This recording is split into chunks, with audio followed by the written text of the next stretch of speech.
Halo, apa kabar? Assalamualaikum warahmatullahi wabarakatuh. Senang sekali bisa ketemu dengan Anda semua. Dan seperti biasa, kami ajak Anda untuk berbincang-bincang tentang off the record, membaca berita di balik berita. Jadi banyak sekali kasus-kasus yang sekarang ini berkembang terutama di pengadilan, ya, berkaitan judol dan sebagainya. Betul. Itu menarik sekali kalau kita kulik-kulik behind the scene-nya gitu ya, Mbak Agi, karena banyak sekali Mhm. hal yang nggak masuk akal. Nah, seperti biasa, kami ajak Anda ngobrol bersama saya, Hirsbuno Arif. Dan saya Gibita senang sekali menjumpai teman-teman semuanya. Jadi karena saking banyaknya isu yang bertebaran, begitu carut-marutnya berbagai kejadian di negeri ini sampai banyak hal-hal yang penting itu yang memang tidak tercover lagi oleh Ya, kita gitu. Dan kalaupun itu muncul di media juga kita nggak sempat baca karena ya, memang ya, seringkali hiruk pikuk itu didominasi oleh soal ya. ijazah Oke, Jokowi. soal selain itu kita update dikit-dikit aja, nggak kita bahas ya, Mbak ya. Tapi sebenarnya nanti kita bahas soal judulnya. Hari Senin yang akan datang itu Kejaksaan Agung menjadwalkan akan memanggil Menteri Nadiem ya, dan pengacara Betul. Nadiem itu Mhm. Hotman udah menyatakan dia akan hadir pada hari Senin. Mhm. Dan bersamaan itu hari ini Kapus PNTN itu sudah datang ke Kejaksaan dan membicarakan soal pengawalan itu. Rupanya mau segera direalisasikan berapa sebenarnya kebutuhan pengawalannya dan sebagainya begitu. Terus juga Hovifah Indar Parawansa ya, gubernur Hovifah.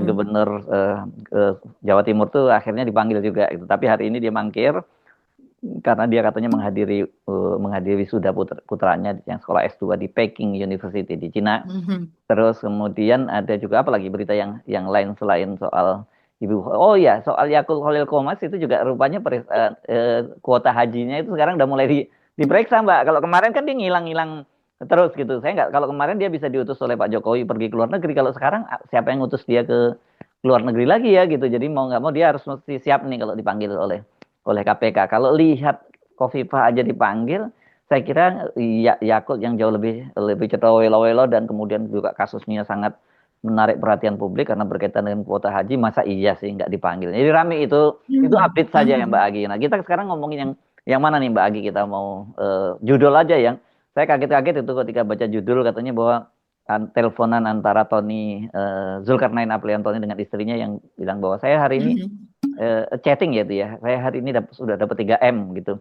Loh, Iya, katanya betul. katanya berapa? Mhm. Katanya mau 9M atau berapa gitu. Pokoknya orang gila ya, kayak kayak kayak ngomongin apa aja Kayak ya tiba-tiba. bercandaan. Ya bercanda. Mhm. Kayak gua baru dapat ini loh segini. Gua baru hari ini dapat 3M. Saya kira pengusaha kelas atas pun nggak ada tuh yang bisa baru hari ini gitu gua udah dapat 3M, terus dijawab polisinya berapa? Katanya mau 9 atau M atau gimana, lupa saya angkanya, tapi itu membuat saya tercengang itu bagi. Iya, emang luar biasa ya Mas Ersu.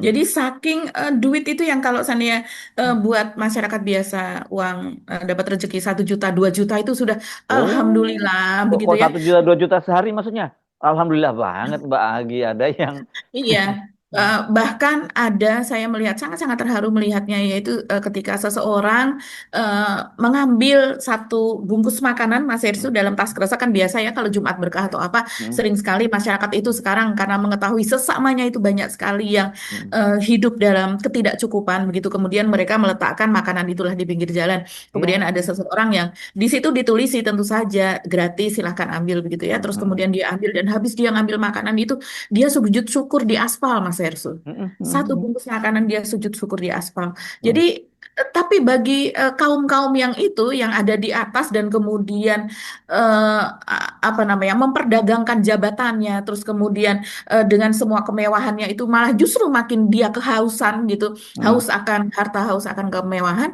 Akhirnya ya nilai-nilai yang hanya menurut dia 1M, 2M itu receh-receh begitu. Iya, Karena iya. tentu Hmm, ekspektasinya tuh terhadap sesuatu yang sudah misalnya membeli kapal sendiri begitu yang hmm, harganya mungkin sampai sekian puluh M begitu bahkan ratusan M nanti membeli villa atau properti di Singapura apa dan sebagainya akhirnya mereka mengubah gaya hidupnya kan seperti kata hmm, Mas Erisu selalu yang tadinya dikontrakan akhirnya hmm, kemudian keliling dunia apa dan iya, sebagainya hmm. semuanya dari kepala sampai kaki itu branded semuanya. Branded semua. Dan norak sebenarnya jadinya sih sebenarnya, karena saya ingat ada salah satunya Deden ya namanya, yang itu yang Jadi ya Madudin ya. Deden yang dia umroh itu kemudian dari dari sendalnya sampai bajunya semuanya pakai dia Burberry ya, dia pakainya ya, Betul. dia kelihatannya penggemar produk Inggris ini, merek Inggris ini gitu.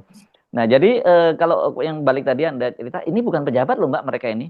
Mereka ini yang kayak Tom ini cuman temannya pejabat, temannya Pak Menteri. Mm-mm. Bayangkan Mm-mm. ya, temannya Pak Iya. Menteri aja bisa seperti itu, apalagi dan ada juga yang Anda tadi sebut yang rumahnya kontrakan dan sebagainya itu Anda maksud Muhrijan ya, ini yang maksud yang calo itu Mm-mm. ya, yang dia tahu dia cuman nguping, dia dengar rupanya orang-orang Menkominfo pada waktu itu sedang memainkan memainkan situs judol itu, dan Mm-mm. kemudian dia datangi si Deden itu kan, kemudian dia ngancam kan gitu ya, ngancam Iya. atau dia berbagian, dan akhirnya dia jadi broker di antara Mm-mm. pemilik situs judol dengan orang-orang di Komdiji yang dapat tugas sebenarnya untuk men-take down gitu ya, Betul. situs-situs judol itu. Ini ngeri-ngeri banget ya kalau lihat mainin. Dan kemudian ada juga anak muda seperti Adi Kusmanto itu kan bukan siapa-siapa dia di situ. Dia Ya, kontrakan lah lulusan ya. SMK. Ya, Ya. dia kontrakan yang sebenarnya tadinya nggak memenuhi syarat, tapi tetap karena rekomendasi Pak Menteri tetap bekerja di situ. Dia bisa dengan mudah pesan aplikasi gitu ke seorang anak muda yang tadinya ngakunya staf ahli di KPK, ya 200 juta gitu ya, aplikasi macam itu. Jadi duit yang begitu itu gampang banget, dan Anda benar kontras dengan rakyat kita yang sekarang hidupnya sedang kesusahan. Banyak sekali yang sekarang mereka sedang berjuang itu membawa map, mengetok dari satu kantor ke kantor, lihat dari job fair satu ke job fair lain dengan harapan ya minimal dapat kerja yang UMR lah minimalnya Mbak. UMR itu eh, bisa sekitar berapa ya sekarang? Kalau di Jakarta mungkin 5 jutaan sekian ya, 5,5 jutaan ya UMR-nya ya. Iya, iya. Jakarta dan Bekasi, Kerawang itu yang tertinggi ya. Tapi kalau Hmm. yang di daerah-daerah Hmm. itu sekitar 2 jutaan lebih sedikit. Iya Karena ya. setiap Kayak tahun Jawa naiknya Tengah itu ya misalnya ya. Jawa Tengah itu betul, karena hanya Banjarnegara beberapa gitu. ribu. Hmm. Mhm. Ya Di ya. NTB juga rendah, Ya. NTT juga rendah, Mas Hersu. Ya. Dan itu mereka untuk menghidupi rata-rata 4 jiwa dalam satu Ya, ya. keluarga. Jadi Ya. bayangkan. Nah, Mhm. sementara ada yang kemudian sama istri, kalau nggak salah istri keduanya ini ya, dia lagi chattingan gitu yang dibacakan Oh, oleh. begitu. Yang Zulkarnain Apriliantoni. Coba Ya, kita ya, bacakan ya, Mas Hersu ya, ya. oke. Ini eh, kesaksian dari Rujit Kuswinoto, begitu. Ini Ya. ahli digital forensik dari Laboratorium Forensik Polda Metro Jaya.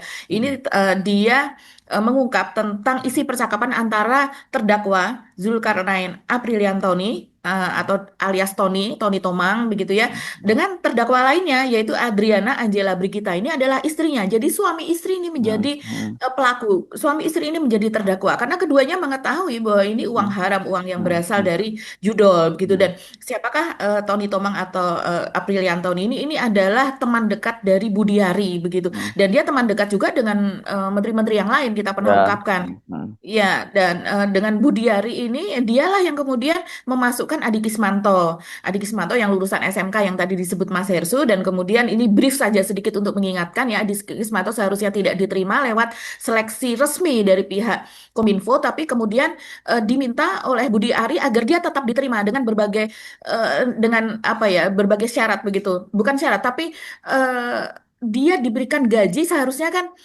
dia bukan ahli, dia bukan apa begitu ya, seharusnya dia pun bahkan diterima pun tidak begitu, tapi akhirnya diambilkan uang begitu dari uang uang dari keperluan lain begitu. Jadi ya ini betul-betul Budi Ari kalau di situ disebutkan sebagai Adi Kismanto akhirnya menjadi tangan kanan dari Budi Ari, yaitu dia tadi disebutkan oleh Mas Hersu ada orang ahli dari KPK tapi sudah disanggah oleh Budi Prasetyo yaitu jubir dari KPK yang mengatakan bahwa bukan, itu bukan orang kami, dia tidak terdaftar gitu, nomenklaturnya juga tidak ada lah namanya itu di KPK, tapi dia pernah diundang KPK. Ini namanya Raihan, usianya 22 tahun, pernah diundang di KPK untuk menjadi pembicara pada sebuah acara karena dia ahli IT, dan mm, itu hanya beberapa jam saja katanya. Tapi ketika kemudian dia menjadi saksi di sidang tentang judol ini, dikatakan di situ dia adalah ahli dari KPK. Jadi ya. klaimnya seperti itu begitu. Jadi terus kemudian dia bersaksi bahwa dia diminta oleh Adi Kismanto, ini yang kemudian dikenal sebagai tangan kanan dari mantan menteri. Kominfo Budi Hmm. Ari, Hmm. yaitu agar membuat sebuah software bernama Clandestine. Clandestine ini adalah sebuah software yang akhirnya digunakan untuk melindungi situs-situs judul. Tapi ketika si Adi Kismanto ini memesan kepada Raihan, dia mengatakan agar dibuatkan software tersebut, yaitu untuk mencari situs-situs judul Untuk untuk di crawl take ya, down. ya untuk Betul. menjaring lah gitu ya, gitu ya. Untuk menjaring, untuk Hmm. menyaring begitu, Hmm. dan kemudian setelah tersaring untuk di take down. Tentu saja sih Hmm. saksi ini kemudian ya kita ketahui tidak tidak menjadi tersangka atau terdakwa karena memang dia hanya diminta untuk membuatkan Ya. software tersebut, dia tidak mengoperasikannya. Dan ketika Hmm. itu si Adik Ismanto juga mengatakan bahwa ini akan digunakan oleh tim Galaxy. Ya, akhirnya kita mengetahui tim Galaxy ternyata ada sebuah ruko di Galaxy Nah, yang jadi digunakan daerah sebagai Bekasi ya, markas. Galaxy ini ya. Betul, yang kemudian itu tuh sudah digrebek begitu ya oleh aparat. Iya ya. Kalau kelihatannya si Raihan ini ya taunya dia bahwa oh ini tujuannya baik untuk melindungi rakyat dari supaya judulnya di take down gitu ya. Kelihatannya sedikit Betul, seperti itu ya Mbak Gabi. kelihatannya begitu Mas Hersu. Ah, Ya, tapi kalau yang Apriliantoni tadi kita janjikan kita akan ya. membacakan, itu Mm. lewat kesaksian Pak Rujit itu tadi ya dari Nah, Laboratorium yang itu Forensik paling menarik itu Mbak ya. ya. Mm. Iya, tapi di sini dia letterlux begitu ya. Jadi Mm. coba pelan-pelan. Isi percakapan itu seperti ini. Dimulai dengan kata-kata begini. Duitnya begitu Mm. dari istri dari Zulkarnain Apriliantoni kemudian dibalas oleh Teni Zul. Nah, itu katanya. Kemudian dengan emotikon tutup muka. Mm. Selanjutnya Tony Zul mengatakan Bismillah. Dibalas lagi oleh pengguna barang bukti yaitu si Brigita Mm. istrinya. Mm. Ah, lu sudah ada pasti katanya. Di lemari, ini dikatakan Rucit saat bersaksi ya pada hari Rabu kemarin, Mm. 2 hari yang lalu. Lalu dibalas lagi oleh Tanizul, hari ini gue dapat 3M. tiga Mm. m itu M-nya tentu saja miliar begitu. Mm. Mm. Kemudian dibalas oleh istrinya, total sudah berapa? Mm. Dibalas lagi oleh Tanizul, kurang 5 katanya. Kemudian dibalas lagi oleh istrinya, Bukannya kemarin lu bilang sudah 9 katanya. Mm. Ya 9 Ini m ringan ya. sekali percakapannya Iya iya. ngomongin miliar Mm. ini loh Mas Irsu. Mm. Kemudian dilanjut lagi oleh istrinya, tambah 3, udah 12 dong katanya. Jadi Mm. 9 ditambah 3 sudah 12. Mm. Kurang 3 katanya. Kemudian dilanjut lagi, di lemari ada lagi kan? Kemudian dibalas oleh suaminya, iya Mm. kurang 3 katanya.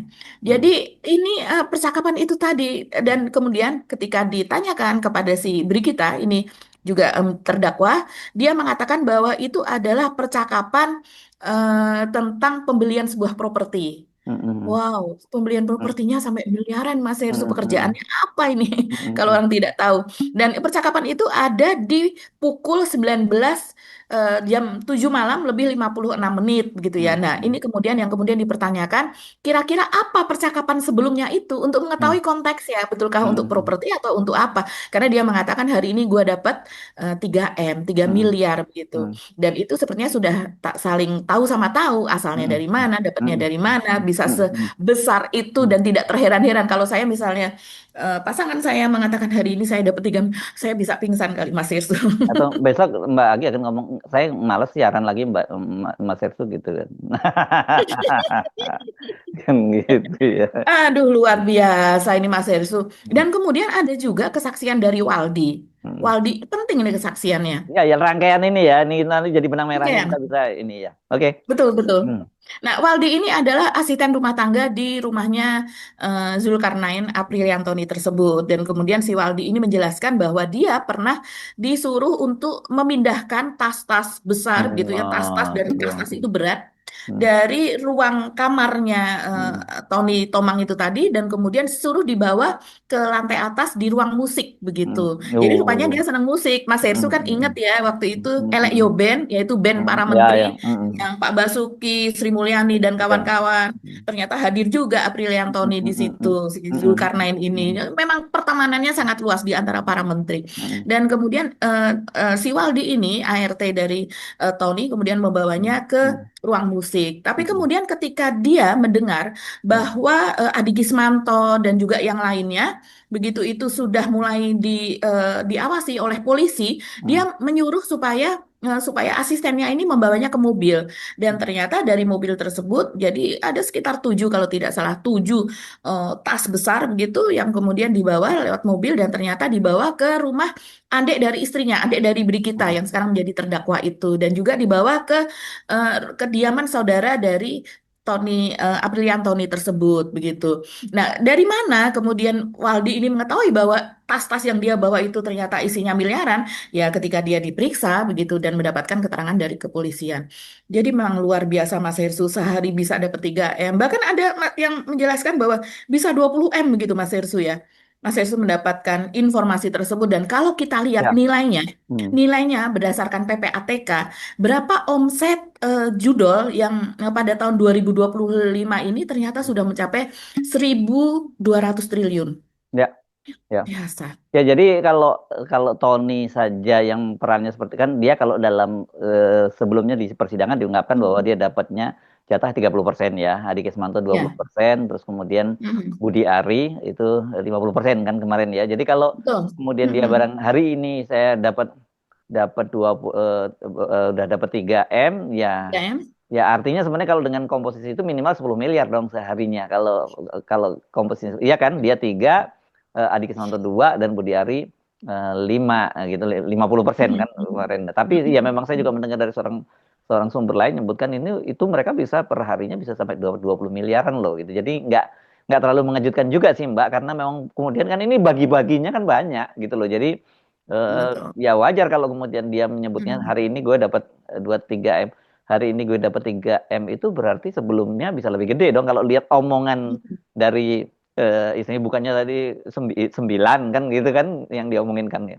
Ya. Jadi gila gila banget ini. Ini gila gila banget ya dan kenapa ya sampai sekarang begitu Budi Ari ini masih masih Itu dia. apa masih bebas, masih Iya. tidak diperiksa Mm-mm. setidaknya begitu, Mm-mm. diperiksa kembali Ya, oleh kepolisian. ya, dan tapi kan Pak Polisi, Pak Listio Sigit menyatakan kalau ya kalau ada perintah dari hakim ya dia akan memeriksa kembali gitu. Memang kasusnya seperti kita ulang lagi sedikit ya Mbak ini nggak bisa ya harus penetapan hakim karena ini sudah bergulir di pengadilan dan anehnya kan memang tidak ada nama Budi Ari di situ ya sebagai Hmm, hmm. baik sebagai ini saksi pun belum diundang ya belum dipanggil ya si Budi Ari di Iya, sini. Ya belum, gitu kan belum, belum. belum Mas Jadi dia Hensu. Heeh. saksi aja mestinya kan kayak begini-begini begitu berkembang ada dakwaan jaksa, ada pengakuan Hmm, semacam itu mestinya hmm. hakim udah langsung memerintahkan itu untuk dipanggil Iya, Budi Ari. diproses. Ya hakim Betul. bisa melakukan itu. Tapi kalau kalau polisi dan kejaksaan nggak bisa kan kalau kalau polisi kan dia tahapannya sampai dia berkas perkara yang kemudian disetorkan ke kejaksaan dan setelah P21 gitu kejaksaan artinya Hmm, lengkap disetujui nah kemudian kayak kejaksaan membuat surat dakwaan gitu kan dan dari dakwaan itulah kemudian disidangkan tapi kan lucu kejaksanya juga dia kok bisa membuat berkas perkara yang pembagian ini kan angka itu munculnya dari dakwaan jaksa kan pembagian bahwa Budi betul. Ari dapat Hmm, dapat pengakuan, iya. ya ada 50% itu gitu.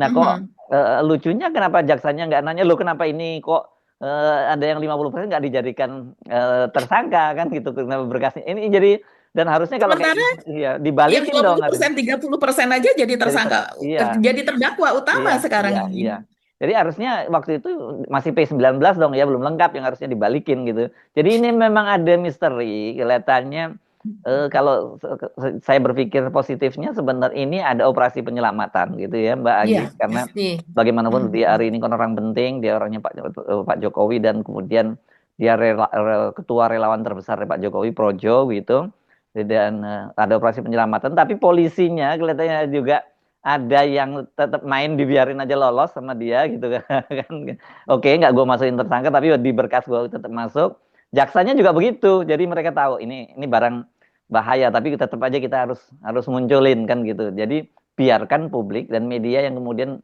meramaikan itu kelihatannya skenario itu jadi sebenarnya hakimnya nih tinggal hakimnya berani nggak memainkan itu gitu kan sudah ada jaminan dari Pak Prabowo Pak kemarin udah ada bahwa mereka akan gajinya dinaikkan tinggi gitu dengan kan kalau jangan macam-macam lagi karena Pak Prabowo kan kemarin kan ngomong ketika pidatonya bahwa kasihan polisi Pak Kapolri ini ya kerja anak buahnya kerja Mhm. keras dengan bagus tapi kemudian malah para banyak koruptor yang dibebaskan oleh hakim kan gitu jangan kayak gitu lagi Pak Hakim ini harus berani gitu Iya, iya. Tapi mungkin barangkali apa yang dikatakan oleh Pak Listio Sigit itu masih koma, Mas Hersu, ketika Hmm, mengatakan, ya nanti kalau seandainya ini bisa diperiksa lagi, Pak Budi hmm, Ari tersebut. hmm, Ya, koma karena ya bisa diperiksa lagi hmm. kalau seandainya saya sudah tidak menjabat, ya. Jadi, Tapi persoalannya orang publik sekarang nunggu-nunggu nih kapan gitu Pak kan Kapolri digantikan kemarin udah rame banget gitu kok. ya. Soal pergantian Kapolri nama-nama juga udah muncul kenapa kok mundur lagi? Ini Pak Prabowo jangan Hmm. maju mundur dong kalau kayak gini. Kalau mau satset gitu loh ya mestinya. Iya, iya. Sementara Budi Ari sekarang juga kalau dikejar oleh media, ditanya pendapatnya soal apa yang ada di pengadilan. Karena setiap kali, setiap pekan itu disidangkan sidang judol ini, selalu ada kesaksian baru, selalu ada bukti-bukti baru yang mengejutkan begitu. Dan selalu menyebut namanya. Jadi eh, eh, wajar kalau kemudian dia dimintai tanggapannya. Dan dia mengatakan, ya terserah aja, ya biarin aja. Itu saja. Dia mau Jadi apa lagi? memang luar biasa. Dia Luar biasa. dia nggak bisa Dia bilang framing lagi karena Iya betul, gara-gara dia frame tuh dia sebenarnya framing dilaporin ke polisi sama kader PDIP. iya, Hmm. iya, iya betul. Jadi dari sini apakah kita wajar juga kalau seandainya netizen juga bertanya, ini kejadian seperti ini apa ya? Ada juga yang tidak percaya bahwa masih ada cawe-cawe Jokowi. Bahkan mereka Nah, mengatakan menarik. jangan-jangan Hmm. ya jangan-jangan ini ada sandera terhadap jaksa dan juga ada pengaturan hakim yang ada di Hmm. situ yaitu Hmm. hakim yang tersandera. Hmm. Akhirnya orang bertanya-tanya seperti itu Mas Nah, Irsu dan itu mungkin itu. saja Nah, gitu ini karena menarik memang nih ya. Kalau Anda Mhm. ngomongin soal Pak Jokowi lagi, kaitannya itu menariknya adalah kan karena ini kaitannya dengan Budi Ari kan sebenarnya mereka itu pada bulan Desember lalu itu ini kan Hmm, mereka mau deklarasi Projo sebagai partai politiknya ya betul. Pak Jokowi jadi ketua umumnya. Hmm. Tapi kan berantakan tuh gara-gara kemudian kasus judul ini sampai sekarang nggak ada kabar beritanya itu. Apa dan nasibnya Projo itu bagaimana dan Pak Jokowi kan kelihatannya sudah bersiap-siap mau jadi ketua umumnya PSI. PSI pada bulan Oh, Juli nanti ya. partai anak muda itu ya Mas Ersu. Iya, iyalah, masa Partai nggak anak tahu muda kok PSI. ketuanya sudah tua Mas Ersu. Pak Jokowi kan pernah muda juga, Mbak. Kan gitu. Nah, ini menarik kalau karena rencananya bulan Juli nanti ya. Kalau dan kemarin udah banyak sekali yang ngomong bahwa mencalonkan, nah itu bohong aja lah, jangan percaya lah kalau itu mencalonkan dirinya itu. Ini partai ya kalau Pak Jokowi nggak jadi ketua umumnya ya pasti akan tetap Kaisang yang akan jadi ketua umumnya kan. Kecuali kalau terjadi perubahan politik yang sangat luar biasa. Jadi kita bisa lihat nanti di PSI. Kalau Pak Jokowi masih jadi ketua umumnya PSI atau Kaisang tetap jadi itu ya masih oke, itu masih kelihatannya masih on the track. Tapi kalau tiba-tiba di situ Pak Jokowi batal jadi ketua umum PSI, Kaisang juga ternyata juga dia kemudian batal nggak jadi ketua umum PSI, itu pasti ada sesuatu yang menarik di situ lagi. Ya. Iya, iya, betul.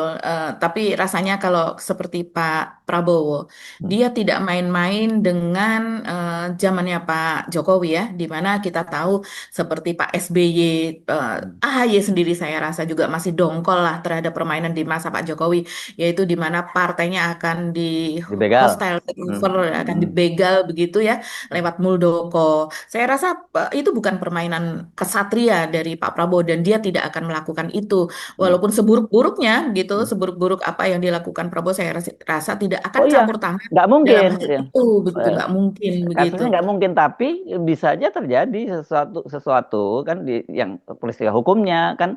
Misalnya begini, Iya, kita betul. singgung Lewat singgung ya, ya hukum. singgung sedikit soal KPK yang selama ini orang kan mencurigai KPK masih tetap jadi bagian alat dari Pak Jokowi kan dan Iya.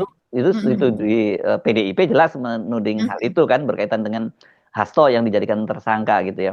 Tapi tiba-tiba kita nggak nyangka kalau kasus Yakult Kofifa. Komas, Yakult Komas sudah mulai masih diusut lagi dan Kofifa juga Mhm. dipanggil.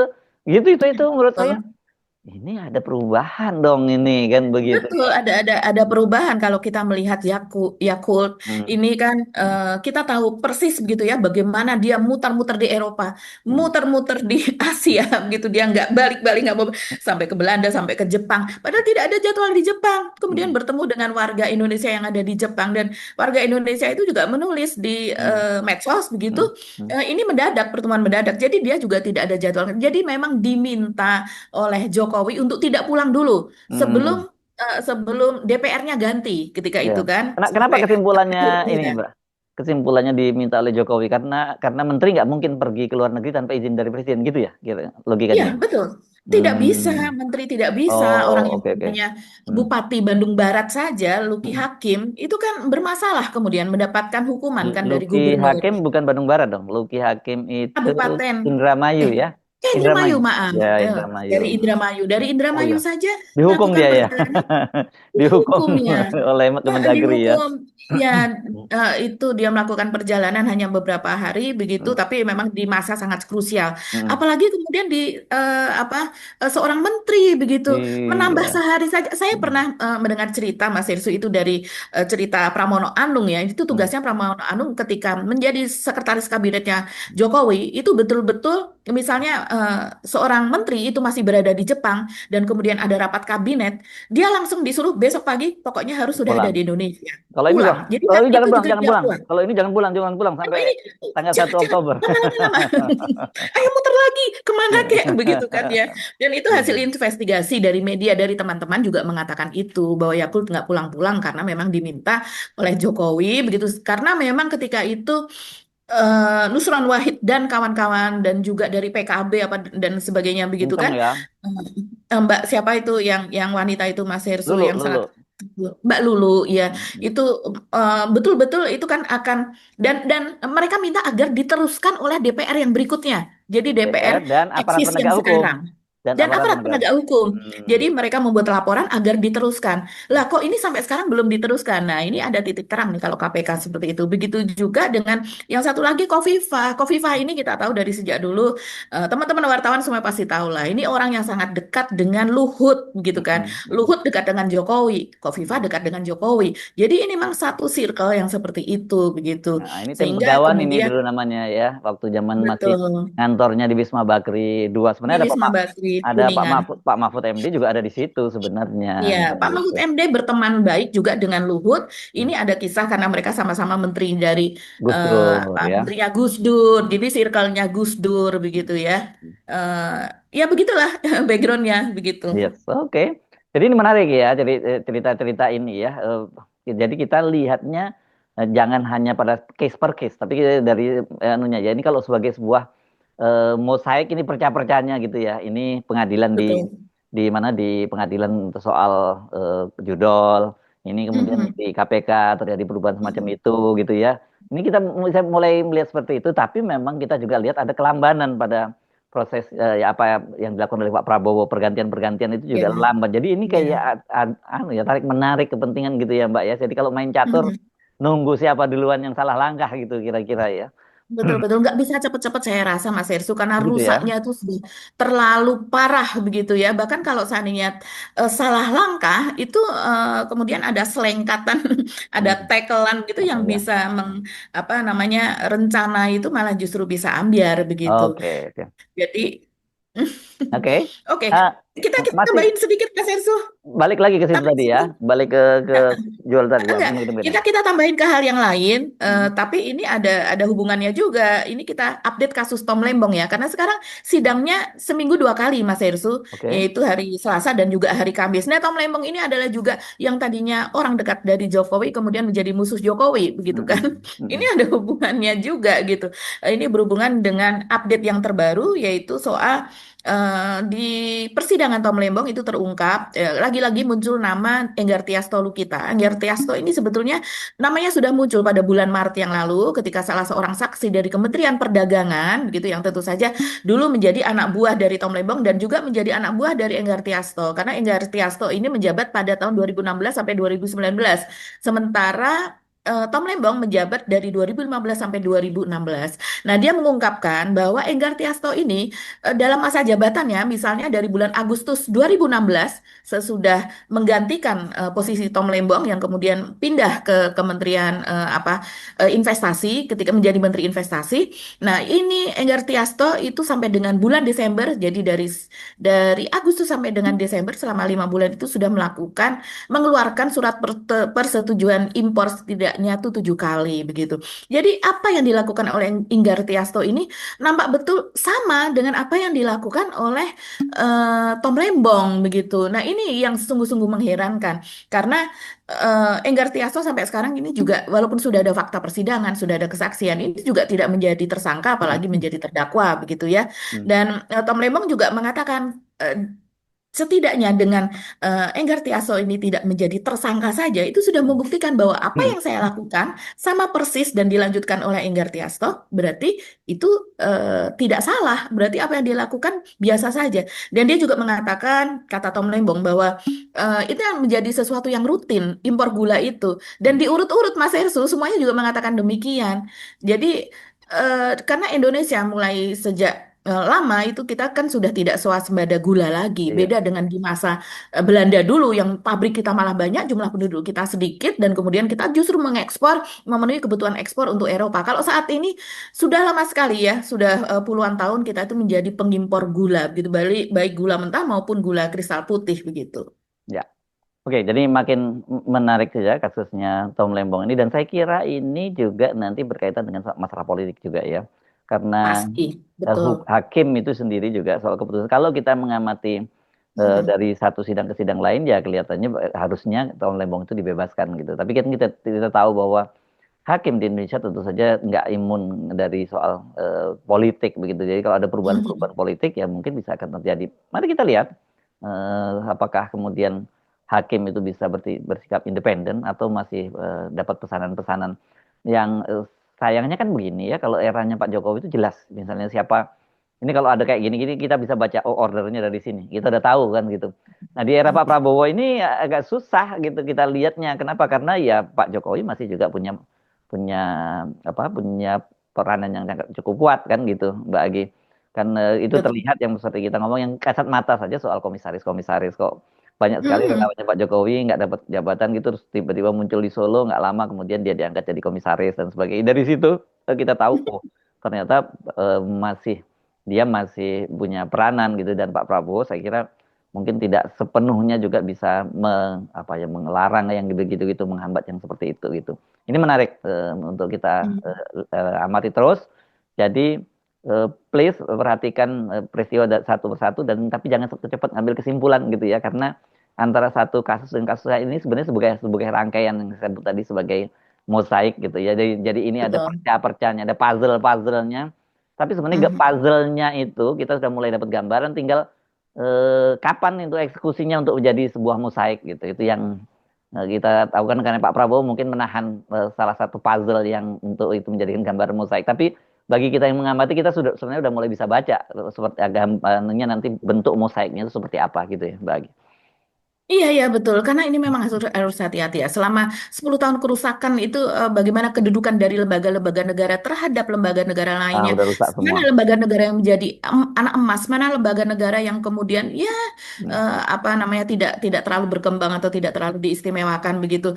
Nah, Pak Prabowo saya rasa ini mencari apa namanya orang-orangnya yang setia gitu. Mana sih yang betul-betul setia kepada saya? Hmm. Termasuk terutama kepada lembaga kepolisian begitu Mas Irsu yang kita tahu mereka total bahkan total fight untuk pemilu mereka total setia begitu ya kepada Hmm. Pak Jokowi bahkan ketika Pak Jokowi sudah tidak menjabat lagi saja begitu sampai kemudian orang-orangnya juga masih sowan kepada Ya, Pak ya. Jokowi. Jadi Cluenya saya ya cluenya kalau kepolisian betul. itu perhatikan adalah Wakapolri, saudara Pak Ahmad Doli kan seharusnya sudah masukin masa pensiun ya. Jadi Hmm. harusnya sebenarnya berapa bulan sebelumnya sebelum pensiun sudah disiapkan nama orang yang sampai sekarang kan belum siap sebut Hmm. namanya siapa yang jadi Wakapolri Belum. karena siapapun yang kemudian yang jadi Wakapolri itu nanti peluangnya karena dia udah bintang 3 dia mungkinan akan jadi Kapolri. Mari kita lihat Hmm. kalau sebenarnya harusnya bisa dengan cepat dong itu dilakukan karena dia udah memasuki masa pensiun. Tapi kan ternyata nggak bisa Hmm. cepat seperti itu.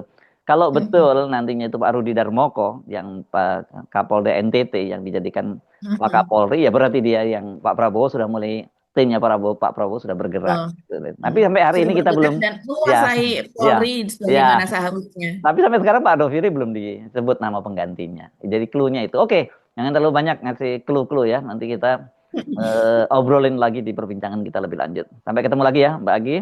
Saya mohon pamit. Saya Harus Benarif. Dan saya Gibeta, terima kasih atas perhatian teman-teman semua. Tetap salam akal waras. Wassalamualaikum warahmatullahi Waalaikumsalam wabarakatuh. warahmatullahi wabarakatuh.